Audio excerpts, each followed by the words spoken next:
going on, everybody? You are live with Osiris.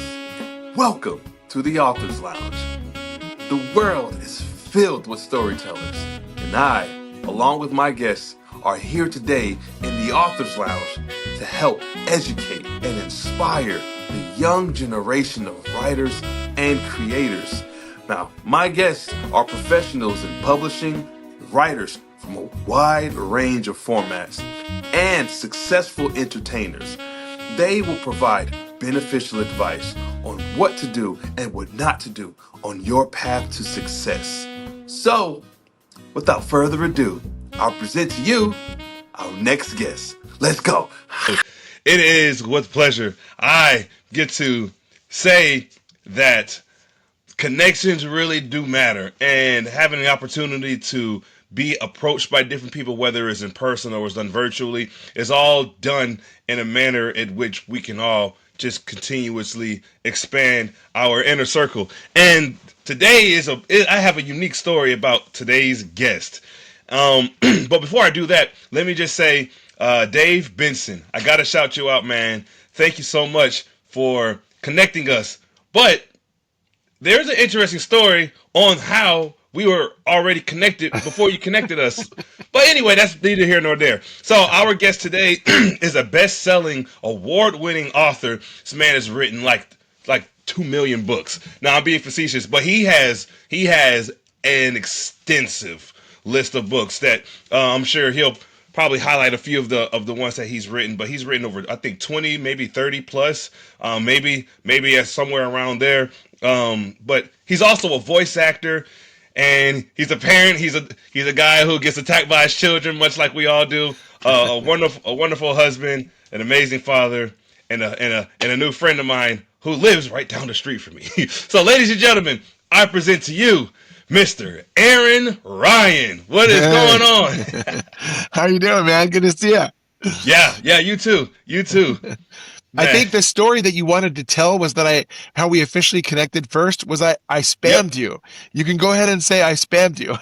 Yeah, so I didn't realize. So, okay, true story, right? So on LinkedIn or with emails, oftentimes we get messages, and depending on the length of it, it can appear as spam. And at that point, so Aaron had reached out to me, I think back in March or April of 2025, right? And around that time, I had been receiving a ton of spam messages from people, and his actually wasn't spam, but I thought it was spam because of what it looked like and how it was presented. And so I looked at him like, I don't know about this one. And so I read it, and I'm like, yeah, no, I can't. This is another one of those people who's probably trying to get something out of me. And I was already sketchy, and I had already received a lot of emails on top of what I had on my LinkedIn. So fast forward to tape, months and months later, back in, I think maybe October or late September, Dave Benson, who, by the way, lives in New Zealand. Let that resonate. I live in Washington State. And as does Aaron, right? We both reside in Washington State. A man who lives all the way in New Zealand says, "Hey, Osiris, let me put you in contact with somebody." So he opens up a message, and it's with Aaron and myself and Dave. And so we're in there talking, chatting, and everything. And then Aaron says, "Hey, something along the lines of, I actually reached out to you before." You want to plug that part in? Yeah, I did. Well, so I'm making connections all the time with authors and, like screenwriters and things like that on LinkedIn. And what's so funny is your line about, I don't know about this one. That's the same thing my wife said. Anyway, I reached out. I just had to throw that in because it's factual, right? We're really got to put some facts in. I reached out because you had author listed, but I had no idea that you were also a podcaster. Yeah. And so here I go and I see this, and then it's a group thread, group chat with Dave. And so I messaged in there, and I don't know, you got busy or something. So I wanted to do a follow-up. So I tried to message you independently, and I went, oh crap. I already messaged him in the spring and totally sent him a spam message. And I think you might've taken author off. So all I saw now was that no longer an author, even though I sent my, hey, fellow author message. Yeah. So no wonder you thought you didn't know about this one. Oh, yeah. Dude. Yeah, no, it was hilarious because when I went back and I read the message, I remembered, oh yeah, I remember seeing the message like this, and I was thinking, I thought this was spam. No, he was a real guy. You can't tell sometimes with AI and all this stuff. You just never Yeah. know. And but yeah, he was totally just right, a super down to earth. And so then we talked one on one in our inbox, and then I think at that point in time, I don't even think I knew you lived in Washington. I was just Yeah. saying had talked about getting on the show, and I always ask people, "Hey, like, what time zone are you in?" And then I said, "So, I'm trying to figure out, what your time zone is. I'm based out of Washington State in Pacific Standard Time." And you Me were, too. yeah, you're like, "Yeah, me too." Like, wait, interesting. Well, where at? And then you told me where you were at. I'm like, wait, I wait a said, minute look out now. your window. That's me waving. Don't you see Yeah, me? yeah, Look pretty out your much. window. Well, I'm like, dude, I'm like 30 minutes from you. Then I don't know Yeah. why I asked a follow up question, but I asked, hey, you got any book sightings coming up? And he said, yeah, I do. I said, when? You said, tomorrow. I said, where at? You said, in Puyallup. I'm like, dude, that's like 15 minutes from my house. Can I come? You said, yeah, I'm going to be there from like this time to this time. I like, bet, I'm coming tomorrow. And then I left the house about like 3:20 or 3:30 ish, dealing with my children all day. And they finally got to a part to where they were calm. And so I loaded them up. I'm like, let's go. It's now or never. And we drove there, parked. I texted you when I got there, and then walked right up to you. And then got a chance to meet you. And what a crazy story. How it really started in the spring, but a guy in New Zealand officially connected us when we just lived Yeah. like 20, 30 minutes from each other. All good things go through Dave Benson. All Yes, good sir. things. Yep. Yes, indeed. We humbly bow. Yes, sir. Mr. Benson. What an awesome talk show himself. I'm going to have to Yeah. start plugging in his talk show because his talk show was really good. It was great. Yes, sir. But thank you to the listeners who decided to sit through those first 4 to 5 minutes of us talking about the story. But I have a lot more exciting news than just talking about how I geeked out over meeting him. Which he was really kind and gave me a few books, but I'm not going to talk about those books yet until we get into it. So Dave, as I mentioned, man, not Dave, sorry. So Aaron, as I mentioned, man, you have a long list of books. So let's go back to how it all started. I see you in your shirt. It says, all right, all right, all right. So how did you get started in this line of work? Yeah, well, so I mean, as with most things, kind of by accident. So, Hmm. second grade, which is a long time ago. I don't want to say the year because every time I do that, like a new gray hair appears or a few Yeah, few yeah. few more sprout up. It was a long time ago. We were given an assignment in second grade, Uh-huh. and by Mrs. Walker. Hi, Mrs. Walker. She's Hi, probably Mrs. dead now, Walker. but God rest in peace, Mrs. Walker. Oh God. I'm Oh, I'm oh. sure she's passed by now. I mean, she wasn't like Yep. super old, but it's been a while. Yeah. She gave us an assignment, and I just remember writing a story that I think was a horrendous copyright infringement ripoff of the novelization of E.T. I called it The Electric Boy, and it was, 3-hole punch college rule paper with construction paper wraparound with crude stick figure drawings. And it was Hmm. essentially this boy who, stuck his finger in a socket and got imbued with all these powers, as it normally happens, right? Yeah. And so he starts receiving all these, strange electromagnetic signals. Although I didn't even know the word electromagnetic when I was in second grade, and he has all these powers, and so he's an electric boy. And Hmm. so I wrote that, and I thought when I held it in my hands, I just remember thinking in second grade, "Holy cow! Look at this! Look what I made! I made my Yeah. own book." What's really funny is that like 45 years later, 44 years later, I ended up writing a book called Forecast, which is a 9/11 historical fiction thriller. It Hmm. literally is like The Electric Boy all over again. Yeah. And I was writing it, and I didn't realize I'd totally come full circle when I wrote that book. So it's Hmm. crazy. Wow. You. So second grade, right? Up to this point, I Yeah. mean, well, second grade wasn't that long ago. Like maybe like 18 years ago. Let's go with that number. 18 years ago. Yeah, sure. That 18 makes me years feel ago younger. he has a full family, but let's just go with 18.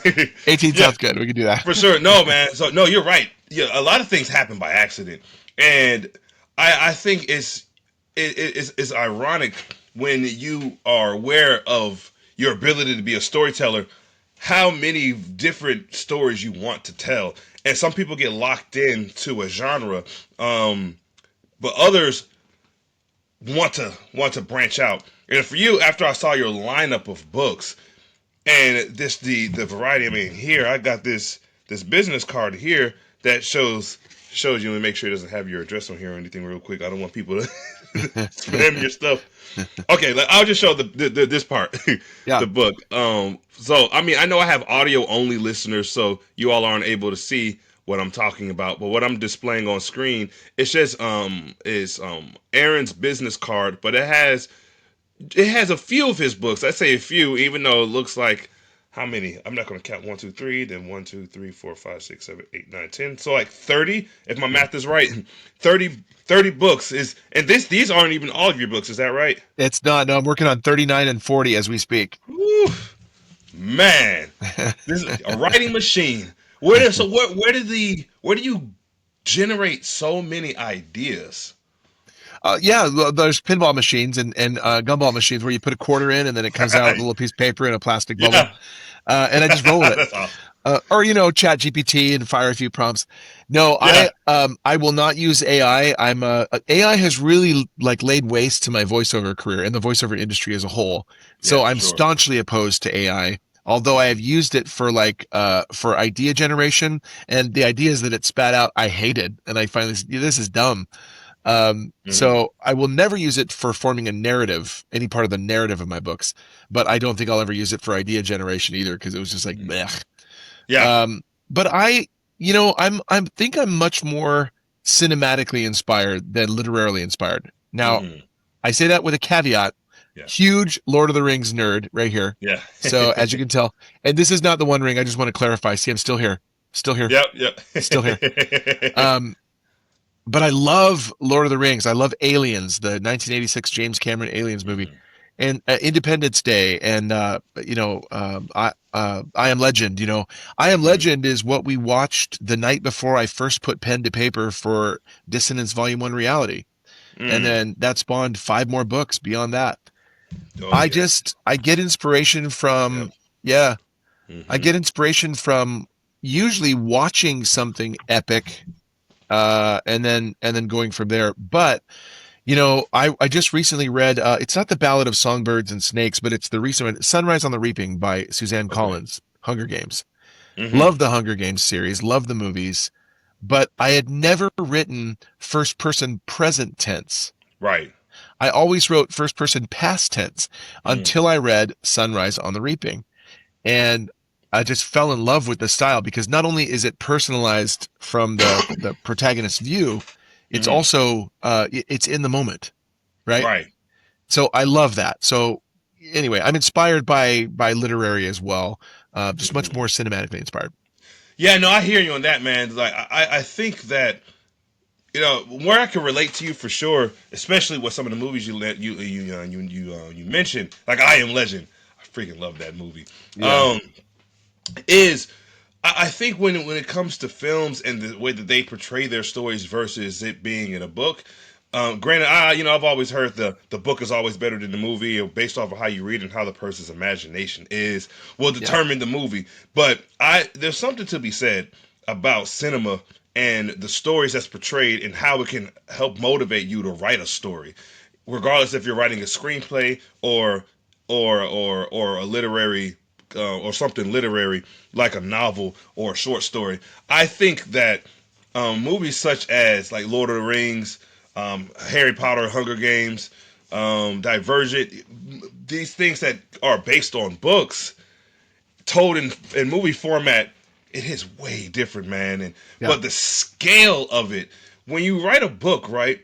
I've heard this from many people, including myself, right? Where you write a book and it almost plays out in your head like you're writing a movie. It's like in yeah. real time you can envision it. How is it for you? Are you writing a movie, not a movie, a story, and in your mind is playing out like a movie, or what does it look like in your imagination? Yeah, no, that's a very good question. I love it.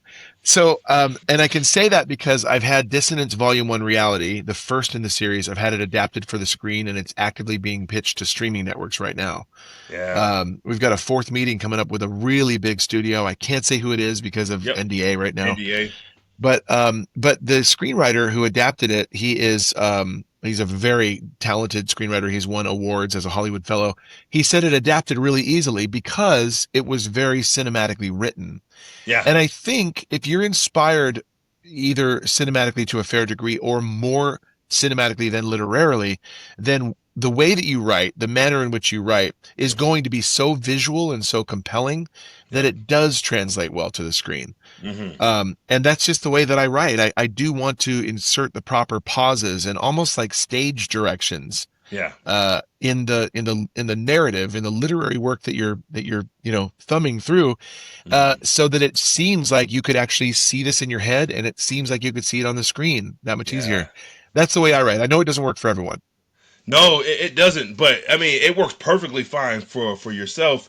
And I mean, and it's spawned almost 40 books to your catalog in the way that you write and how you've evolved as a writer. But I'm curious too, man. Because I know you do voice acting, you write books, but somewhere in you there has to be a screenwriter. Has that been a conversation, or better yet, the better question may be, when will it inevitably happen for you to transition from writing books, which I'm pretty sure you probably will never stop, but from going to this to writing screenplays?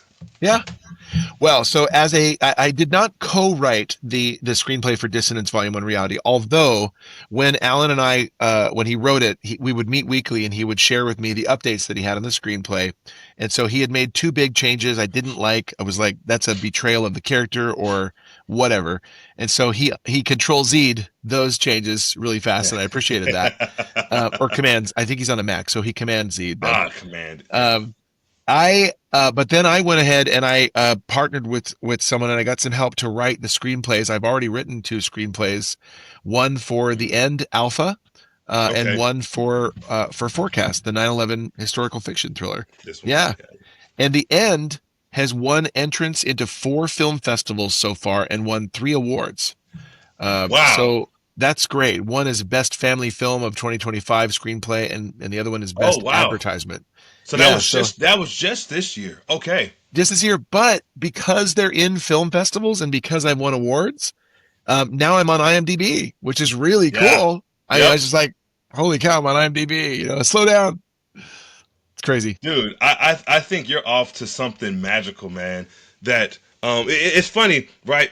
Because of the style of the show. The name of the show, the Authors Lounge, implies that it may just be for people who write books only, Novels. right? But it's a hybrid of both entertainment and the entertainment industry and the book publishing industry. And in fact, you're one of many guests who's come onto the show who have ties within the movie business, and a lot of actors who I've spoken with who work with screenwriters, or screenwriters that I've had on the show who have adapted books into screenplays, have all said something similar, which is, if you feel it in your heart that you're connected to it in some way, you probably belong in it. And I think it's no stranger, man, that like these things are happening for you. Like, as soon as I saw your setup, when I went to that when I saw you at the I was gonna say at the book festival. Yeah, the Fruitland Grange in Puyallup. Yeah, yep, right, exactly. So maybe not a book festival per se, but your tent where you were the name can't even come to mind. It's Of a course, it's a vendor market. a vendor market. Yeah, there Yeah. we go. Thank you. It was escaping me, and I've done like several of them. When I came to the vendor market and I saw your setup, and it wasn't just the amount of books that you had, but as I was showing earlier, it was the way that the book covers looked. It's a lot of them struck me as movie posters. Like when you would go to a movie theater and you would go outside to see like some showtimes, and outside of the movie theater you see like this movie's playing, this movie's playing, this movie's coming in like 2 months. Yeah. It very much has a movie style approach when I looked at it. And so my immediate impression at the time when I saw it was, holy smokes, I wonder if he writes movies. Obviously I didn't ask it at the time because I was dealing with my children, and and I don't mean that in a bad way. But when I saw that, it struck me as, I wonder if he writes film. So it's interesting to kind of hear you talk about um, yeah, yeah, you have ties with films because and the way that you write translates like you're writing a film. So, what I know you have complete control of your books. Um, with the people who are working on your book, who's adapting, and I know you can't. I'm not going to ask you much that you can't speak on because it's NDA, right? But just from you, how much control do you have over the screenwriters adapting your book into a movie? Yeah. No, I love the question. So when Alan contacted me and we entered into a contract for him to write the initial pilot for Dissonance Volume 1 Reality, it was going to be collaborative. I always knew that. And so he took, I think, maybe a few months, to draft up the first part of it, and then we started meeting weekly. Every week he would come up with some further developments based on the book. And of course, a screenplay is it's not watered down. That's the wrong terminology to use. But a screenplay is a much more encapsulated version of what you read in a book, Mm-hmm. because we see visual. We're not going to take a paragraph to observe how cool a rock is, like Tolkien did. Right. We read that how gorgeous the rock is and how it was formed, and the body of it and the shimmers and the hues. You read all that. You don't read any of that in a movie. You see Right. it and then you move on. And so he made two big changes, but he was very collaborative. Now, I'm going to say when, not if, when a major studio picks up DV1, that's what I call it, Volume 1 Reality, um, we would stipulate in the contract whether they option it or they buy the screenplay. That's just the pilot, Mm-hmm. right? It's just the pilot. So whether they buy it or they option it, we would stipulate in the contract that we want to be on the screenwriting team. We're trying to go the direction of a streaming production. Yeah. So episodic treatment on, say, a Netflix or something like that. Mm-hmm. Because that way it develops more fan base, it develops more engagement than a one-off movie in the theaters. And we all know theater attendance and box office revenues are declining. Yes, sir. So everything's at home. So we would stipulate that the part of the contract, we would be on that screenwriting team for every episode Yeah. of the Dissonance series, which would mean we would have more control. We would have more of Right. a say. And what's great is it, provides a little bit of this Yep. because you're actually getting a credit of a writer, and there's benefits there as well. So No, absolutely, man. And I think just even from an entrepreneurial standpoint, right, I think that's the right move to make. Not that you need my opinion or anything like that, but just from like one it's the writer right to one. another. I remember I was speaking to this playwright. She lives out here in Washington as well. She's in Seattle. Wow. Her name, she felt, I remember at the time when we were talking, just there's not writers, even though you can't do this without us, right? She felt, and that at that point in time, at least as a playwright, that we're at the bottom, right? Like, granted, we meaning her as the playwright provide all this material, but not necessarily being compensated for it. And I think in retrospect, from this, you very much have the understanding of I don't necessarily need to do this, but if we're going to go with my story and everything, I would love to be a part of it in some sort of capacity.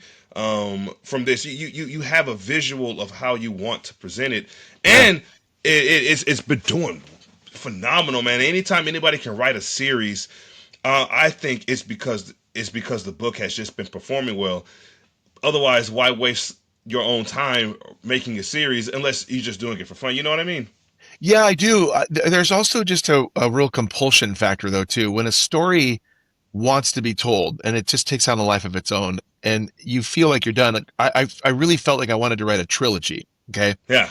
And so I wasn't aware of where the story would go because I'm a pantser writer. That they write very Yep. organically Uh and huh. they write by the seat of their pants. Yep. When I wrote Dissonance, I wasn't aware that there was a larger story, like a subtle undercurrent of greater happenings were taking place, running simultaneous to the story that you see. Hmm. And I wasn't really privy to that until chapter 4 of volume 1. I But see. when I hit on that, I just went, oh my gosh, there's so much of a larger story here. Um, and so that's what begat all these other installments. So what was intended to be a trilogy quickly became a tetralogy and then a pentalogy and now a hexalogy of 6 books. Wow. It just grew and grew and grew. So I'm not surprised at all that someone would be interested in it. And the great thing is that if someone, sorry, knock, knock, when Hmm. someone options or buys that screenplay, man, they've got a lot of material in order to Yeah, create a lot of material. So absolutely. I'm excited. Yeah, no, good stuff, man. I mean, speaking into existence, you got to believe in your product. You got to believe in what you can do. Now, who else? Goodness, I've had so many people come through that his name is escaping me. But, God, he might kill me. But he wrote a book like many years ago, and then it got adapted into a movie and full length feature film. And he told me that his book at that time was like several years old, but somebody had picked it up and they had contacted him. They saw that he had the rights to his book, and they contacted him and talked about, hey, I really love your story. We want to adapt this into a screenplay. For you, how did that even come about? Right? How were you approached by the screenwriter? And if so, was it in person? Was it virtually? How did that whole thing come about? No, it came via email, and I believe I don't think that she used a Gmail address. I don't remember. I'd have to look it up, but it was essentially his assistant Sarah who contacted me, and we are just bombarded by scammers and spammers all day long as Yeah. authors. They prey on the naivety of new authors. They offer all kinds of paid. They're always paid Yep. solutions for video trailers for lots of sales, for lots of reviews for your books, for book clubs. That's the latest scam, is book club exposure. And it's all some Nigerian or Chinese boiler room that they're all operating out of. Yep. And they're getting smarter where these emails come across, and they are composed by AI. They're dripping with flattery. They say your book is so wonderful and I couldn't put it down. They haven't read it. They haven't read a single page of it. Yeah. It's so irritating. So sorry, I got sidelined, but I got this email from Sarah, naturally skeptical. I Yep. was like, I don't know. And so, but she was the first one that was offering to put me in touch with someone who wanted to do a video chat. So Oh, nice. no one else wanted to do that. No one else offered that. So I was like, okay, if he wants to do a video chat, he's got to be legit. And I'm pretty sure it was a non-Gmail affiliated email. Otherwise, I would have just gone junk mail, dump, delete, Yep. bye. What was that line from Sonic? Unsubscribed, blocked, and reported. Yep. Exactly.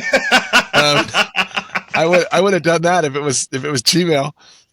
But I met with him. I liked him. I vetted him. I checked him out. He's on IMDb. He did get the awards. He said his Yep. prices are commensurate with what it would cost to produce a screenplay. In between here and here. And so I went. I would be so remiss if I don't do this. 10 years, I'll look back with so much regret. So this could happen, Hmm. and I had to follow up on it. Good for you. Carpe diem. Yeah. Heck yeah, man. No, good for you. The skepticism for sure it's a real thing, unfortunately. And as you mentioned, like with the sophistication of these of AI software and people contacting you, it's ridiculous how they prey on people, and it's really unfortunate how they really actually do follow through with those who they prey on. And Yeah. I think for us, right, being more seasoned in this, can detect if it's legit or not. And there's like little subtle messages that I'll get, even like on LinkedIn, um, where I'll see a message from somebody and then I'll get another message from someone else on a different day, and it's exactly the same. Yeah. Like you mentioned, hey, we really loved your book, or hey, we went through, saw that you are an author, and we feel like we can help you, and whatever, fill in the blank. And I've never truly been a fan myself of buying reviews. I definitely understand the ideology behind, hey, buy reviews. It helps you get more reviews. I mean, having more reviews that you have, it could, it could in turn generate more purchases for your books, and give you more of a legitimate look. But I remember speaking to Joanna Penn, right? She was telling me, because I asked her, I said, you have multiple books, much like yourself, has like just many, like over 30 as well. And but Yeah. she operates under two different pen names, like Joanna Penn and JF Penn. And under JF Penn, she writes her fiction stories, and under Joanna Penn is nonfiction. But Mm. her books on both sides garner like 500 to thousands of reviews consistently. And I asked her, I said, "Hey, do you pay for your reviews at all?" She said, "No." No, no. She's been doing this for over 20 years, but they're just organic. So much like yourself, with the story being the pantser and how you write, it just all forms organically. And that's always been my thought process: is I shouldn't have to pay people to go Mhm. and review a book for me when it should be done organically. But I think that may be an old school mindset too, where it's kind of like a door to door approach. Hey, trying to sell you some Girl Scout cookie style. You know what I mean? Yeah. No, totally. So it's actually totally against Amazon's policies. They're expressly forbidding, paying for reviews. But there are ways to kind of skirt around that. You have to do it very carefully. For example, Book Reverb is a site that I have used, and it's basically a site where you upload your books and you're paying people to read your book. Hmm. So that is the goal. You are paying them to actually read your book. They don't have to leave you a review on Amazon. They can simply give you a book report through the Mm, site, or they can choose to leave a review. It does not show up as a verified purchase unless they turn up and they actually buy the Kindle version or the paperback or whatever. hmm. But you're paying them not for a review, you're paying them for their time in reading the book. I think Yeah. that actually makes a lot more sense. There are Hmm. sites like NetGalley, and there are Book Sprout and Book Sirens Yep. and other sites you can go through that are that also can help. And then there's flat out other sites where you can pay a fortune just for people to literally buy your book. They have rules where you have to price it below a certain amount because they want to make their money. But what they're charging you is ungodly expensive Hmm. to just simply maybe let you hit a bestseller, and then you're going to get the purchases and the reviews, and then you're just going to drift into obscurity. Your book's going to drift into obscurity, Right. and so you got this momentary peak, great, but how do you sustain it? And that's the hardest thing that all authors face. So Absolutely. yeah, we have our work cut out for us at every turn, trying to get our books Hmm. into people's hands, and it hurts our heart when we can't get them into people's hands for them to Yeah. read. Amazon That's ads, Facebook ads, Meta ads, hmm TikTok ads, you can do all kinds of things. Dude, man, that sustainability is a whole different ball game, and I think that's part of the overall issue that presents itself in the industry. I think that's the same even for films, man. Like when it comes to films, it's okay. It hits a peak for a certain weekend, and then afterwards it kind of dips, and then there's something else Yeah. comes out. And I like view streaming services right as kind of the AI equivalent to book creation. And what I mean by that is once streaming came along, it and became really popular, like with Netflix and Hulu, and having films on there, and driving people away from the movie theater into being able to watch things in the comfort of their home at a reasonable price Yeah. versus going to a movie theater that's charging $12 to $15 a ticket on a good day, maybe 20 if on a bad day, and popcorn probably costing you $15 for a medium bag if you want a drink, if you want a water bottle, Dasani bottle that It's you a can get at the mortgage. gas station. Yeah, Yeah. dude, it's you walk out spending $65 Right. um on yourself, and On so yourself. If you got right. kids, forget about it. Forget about it. Yeah. And so now you take that idea and you think about streaming and how you're pretty much just paying for the subscription to I don't know, maybe it's $12.99 a month, and you can watch it at home, and some people would much rather do that. And I Yeah. think the reason why I'm mentioning that is because when I look at books, and I look at the market, and I look at how people now, especially how much better it is for people who are self-published to really flourish, and they can use AI. Not that I'm a fan of this, I don't recommend this at all, but some people use AI to make their own books, and it looks really good. And they put a cover together and they flushed out under a pen name, and boom, now the market is even more saturated, so it becomes harder to sustain it, and now you're catching Yeah. yourself having to spend more money on ads to try to keep yourself up, and that's just with one book. Hmm. Imagine if you have 5 books or 10 books that you want to keep going. So you can imagine this is the return on investment might not be what it needs to be, and so you got to get creative in the ways that you market and advertise yourself. So I'm curious with you, Aaron, how do you go about it with your with ads or with marketing yourself? Yeah. Well, it's funny because I'll send the same text to people when they ask that very same question in book groups or forums or whatever they wherever they post it. There's a lot of different ways that you can advertise. There's a lot of different things that you can do to gain exposure on your book. I do a ton. There is a metric ton that you can do. So vendor markets, book fairs, I really like those. That's where we met. And there have been some that have just been, I wouldn't call them a waste, but they haven't paid for themselves. It's been a poor return on investment. There's others like the very one that you came to that really only cost me $39 to enter, and I made $400 that weekend. So very huge return on investment. You can do a personal Facebook author group, and you get more engagement there than a page would do. Local book signings at bookstores. You can get vinyl lettering on your car. You can get T-shirts that speak to what you do. Business cards, bookmarks to hand out. You can do, contact your local radio station and talk to them about doing an interview with a local author. They like that. There's a lot of sites that run promos. Written Word Media, the Fussy Librarian, Book Raid, the Bookish, Crave Books, Robin Reads, things like that. And you pay a fee to reach all of their tens of thousands or hundreds of thousands of readers, and you're going to get that spike. You can do that as well. But TikTok Reels, Instagram Reels, where you use hashtags.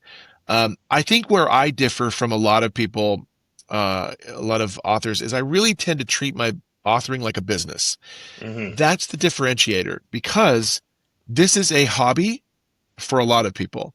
Right. I eventually want this hobby to pay for all of this. Right. Because voiceovers is doing this right now because of AI and lowballing clients and underbidding colleagues and the SAG-AFTRA strike and the economy, blah, blah, blah. I want it to be not authoring voiceovers. I want it to be voiceovers authoring. And the only way that can happen is if I treat this like a business, put my craft on my business, and then my business has the ability to take my craft somewhere. So I treat authoring like a business. Every investment is not an expense. It's an investment. Right. So $39, some people might go, I don't have $39. Dude, spend the $39. Go to a market, meet your readers, get blog signups, sell your books, tell people the passion you have about your stories. And treat it like a business every single day. That's where find creative ways to market, and creative ways to market will find you. Absolutely. You hit the nail right on the head with that. And I want to point out something to the listeners here, and that is he meaning Aaron, right, was very key in talking about, like, he did this at a market as a vendor. And I mean, there's other ways he's done, do it through social media. But many people right now are only doing things with social media, and they're not going out and doing things in person. And I think that's doing themselves a disservice, right? What are your thoughts on that? No, absolutely. So, for example, this is my box set of The End for all you video watchers, not audio listeners. But what I'm holding up is a box set of a singular paperback version of all three books in one. It's a paperback version of all three books in one. And I had a box set made. I can't sell this on Amazon, but I can sell this at full retail value out at a vendor market. And I can make, instead of, $2 per book for paperback on Amazon, I can make, a paperback, if I sell it individually, I can make the full $18. Or in this case, it costs, $50 for this all-in-one paperback and box set. So, or maybe this is 75. I can't remember what my pricing is, but getting out there and making 100% profit on what you have in hand, in house, that's huge. There's an understated value though as well, not just the profit that you'll make off the books, but also the ability to get out there and meet your readers. And then let them be your guerrilla army, going back online and going, yeah, I met this guy, he's got these books and I love his books. It's kind of what you did, and that's just such a massive help, because then you've developed an army of supporters out there for you. Oh, dude, no, seriously, man, that is so key, because I had mentioned earlier going door to door, like selling Girl Scout cookies, like it being an old school approach. It very much is a proven method that works. where Yeah. you can just go and you're not just selling services, but you're selling yourself, and in a way that people buy into who you are as a person. As soon as I saw you, you stood up and we smiled and talked, and it was like we had known each other for a long time, and we had just talked on on LinkedIn. And the thing I like about the actual encounter that I had with you, that I don't get with most people who I've met through social media, is the fact that, okay, man, these conversations that I tend to have with people are really pleasant. I wonder what it would be like to talk to them in person. I'm sure it would be a joy if they're this easy to talk to. But with you, I didn't even hesitate, man. You told me I got a book signing tomorrow from this time to this time. I'll be there, and it turned out to just be so pleasant, man. And you were just kind to my children, but you also were very much in business mode too. Just the way that everything looked, plus, like, man, this conversation or what I'm saying, it's going to do a huge disservice to people who could not have actually have been there to see what your setup looked like. Let me tell Right. you all, I've gone to book events, I've gone to book festivals, I've done many myself, and the way that Aaron had his setup, it looked like something that you would go inside. Like, imagine going inside of Costco, right? And they have those tents with this little poster layout with the person's name and his picture, with the QR code, a whole book lineup, and and the smile. It was so well done that you could tell he's been doing this for a long time. And I wanted to ask you too, man. I know I've been keeping you for a little while. Swear I'll be Right. finished with you soon.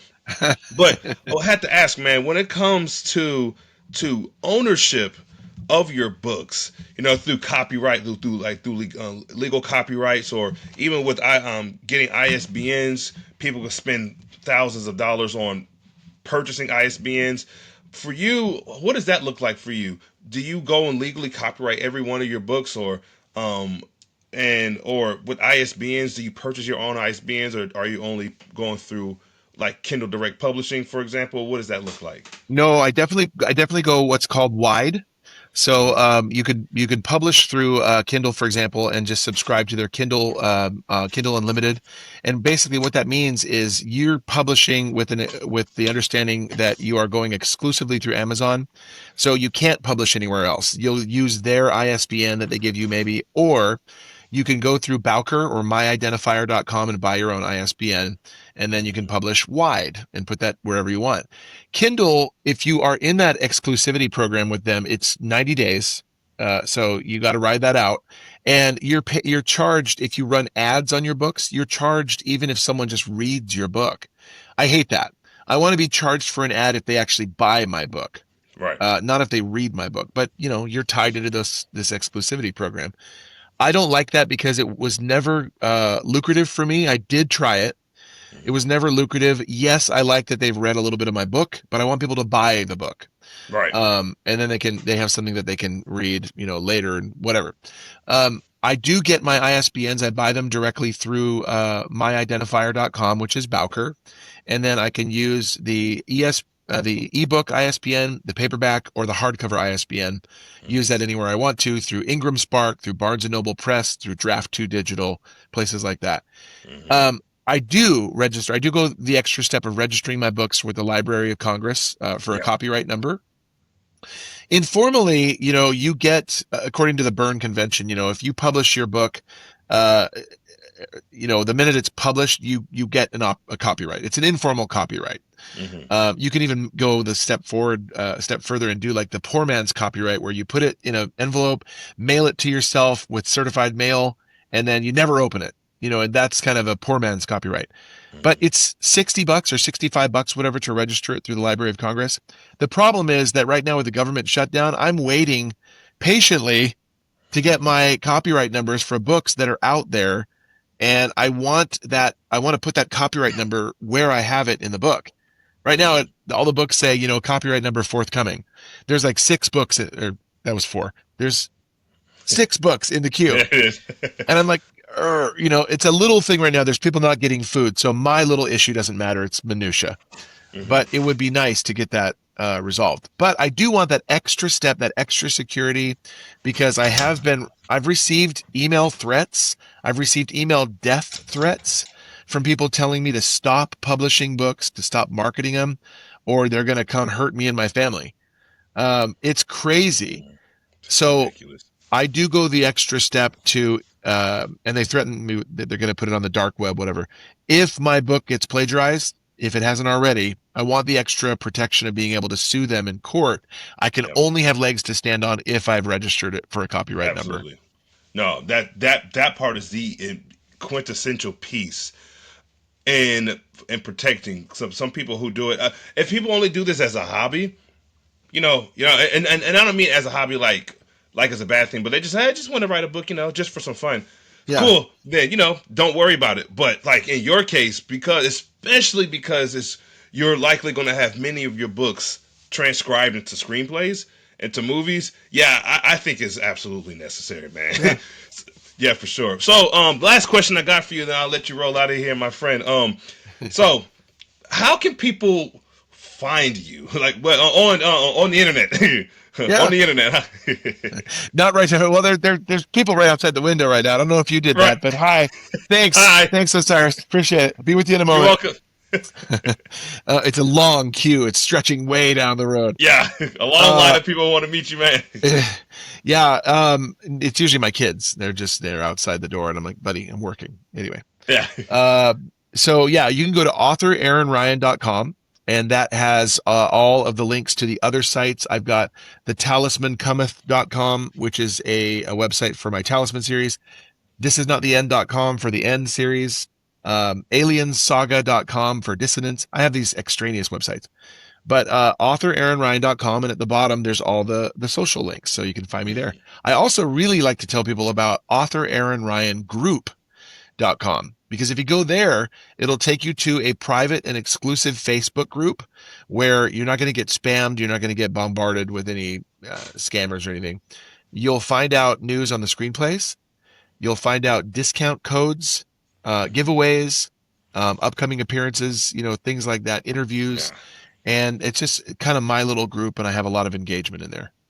That's awesome, man. Thank you so much for sharing that information. Very much. My pleasure. Thank you. Of course. Hey, before I let you go, any closing remarks?